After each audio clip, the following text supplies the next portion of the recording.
ಎಲ್ಲರೂ ಇವತ್ತೇ ಈಗಾಗಲೇ 7:15 ಗಂಟೆಗೆ ಈ ದೇಶದ ಪ್ರಧಾನಿ ಆಗಲಿಕ್ಕಿದ್ದಾರೆ.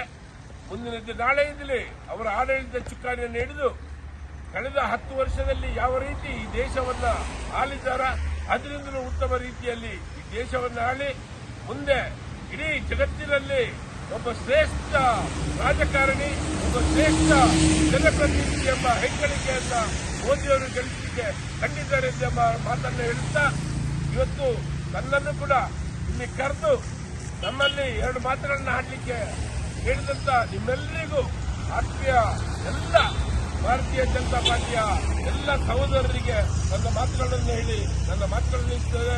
ಜೈ ಹಿಂದ್, ಜೈ ಕರ್ನಾಟಕ.